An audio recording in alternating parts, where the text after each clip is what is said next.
All across the country, Trump-endorsed election conspiracy theorists are now running to oversee those elections.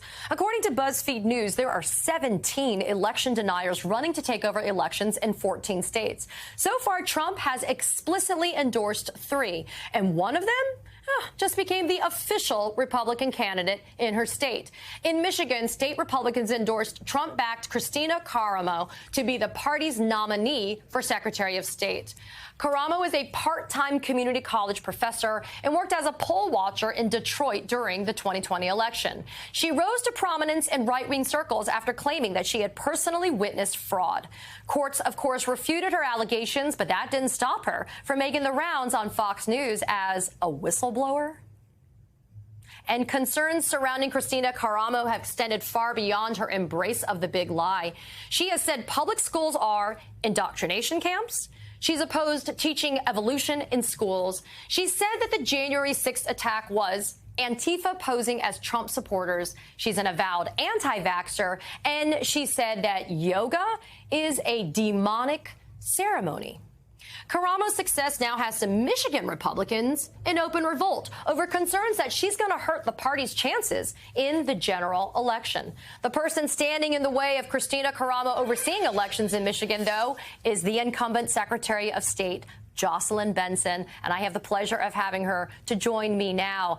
Secretary Benson, what is the breakdown in reality that is happening to Michigan's Republican Party, as evidenced by the fact that they've nominated candidates who are fully all in with the promotion of Trump's big lie? I think this is very clearly a reflection of the multi-year, multifaceted attack on democracy to both change the rules to make it more difficult to vote and then change the referees to put people in place of individuals like myself and others who stood guard over the will of the people in 2020 and replace us with people who would fail to certify election results they disagree with. And that's why we say right now this is a 5-alarm fire for democracy, and voters will choose this year who is in place to either guard their voice or potentially allow for it to be nullified in future elections. Well, and let's talk specifically about your race, because as the Secretary of State, you are overseeing the security of the elections that are happening in your state of Michigan, for example. The idea of putting somebody like an election denier who alleges fraud where it doesn't exist in that particular position, for example, that's like giving the keys to the jail to the inmates, in my opinion. So what type of safeguards or fail-safes are in existence other than just hoping that the voters are going to make an intelligent decision? Well, we have, one, I think it's important to note that in 2020, democracy prevailed because people on both sides of the aisle of integrity did the right thing. At the local level, clerks, we have 1,600 local clerks in our state who all administer elections, and they have been heroes and champions of democracy, elected on the local level, and continue to be a check on the security of the process. We have local canvassing boards. However, many of them have been, since 2020, infiltrated by the same democracy deniers that we see running for higher office in our state, and so there's a concern as to whether or not they may even certify, as is their job to certify election results in the future. So there's a multi-layer process to both running and certifying elections here in Michigan that involves many players. And then we also have our state courts and our laws that are very clear about what procedures are in place. But importantly, what we saw in 2020 and what we can expect again in the future was an effort to pull every potential lever and put pressure on every potential person in the process to thwart or throw the results of an election in the favor of the then current and now former president.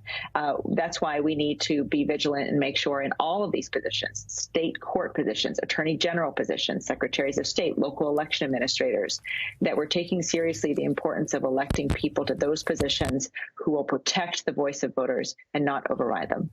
So as we were discussing in the intro to you coming on, there looks like there is some open revolt in the Michigan Republican Party right now. A very powerful and influential member of the GOP State Committee resigned this week and said this about Trump and his followers in a letter, and I quote, "Rather than distancing themselves from this undisciplined loser, far too many Republican leaders have decided that encouraging his delusional lies, and even worse, cynically appeasing him despite knowing they are lies, is the easiest path to ensuring their continued hold on power.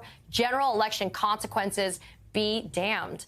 So, Secretary Benson, why are opinions like that not gaining more traction within Michigan's Republican Party? I don't know. I mean, their convention was notoriously very chaotic. I obviously wasn't there. My focus is just on continuing to do my job as the chief motor vehicle and chief election officer for the state of Michigan, and making sure voters know that no matter who they vote for or where they live in our state, I will be championing their voice, their vote, and making sure that it's heard and counted.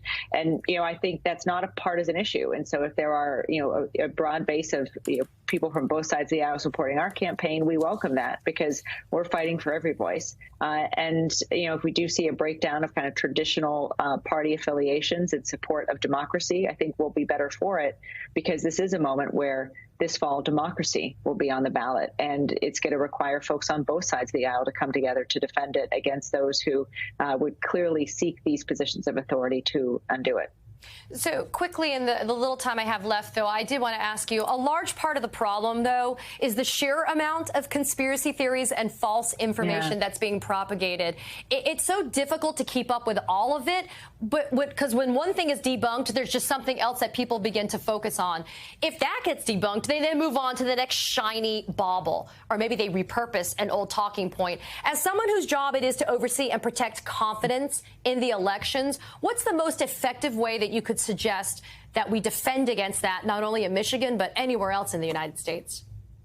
That we all become truth tellers, and that we all work to use with our spheres of influence, wherever we may be, to identify the facts and to make sure we're using every tool at our disposal to make sure they're known. Now, my office has put out a fact check website where we debunk misinformation on a regular basis, because it is quite a rolling basis that we have to do that. But you're absolutely right. This is exactly why we're seeing these election deniers take root in a major political party, because they are furthering divisive conspiracy theories and lies, and deceiving people into believing them. Now, we all have to work in a time like that, regardless of our party affiliation, to just speak the truth. And I hope there will be more Republicans in the future, like there have been a few here in Michigan, who will just look at the facts, for example, about the 2020 election, see clearly that Joe Biden won Michigan, as he did in Arizona and Georgia and other states, and speak that truth, instead of what we are seeing more and more of, which is, frankly, more candidates for major offices lying to voters about who won that election and many other things. Well, truth-telling has become a little bit of a unicorn these days, which I think is a little bit of sad commentary. But we thank you, Secretary of State Jocelyn Benson, for urging everybody to tell the truth and to make sure that everybody does it in a bipartisan way. Thanks for being here.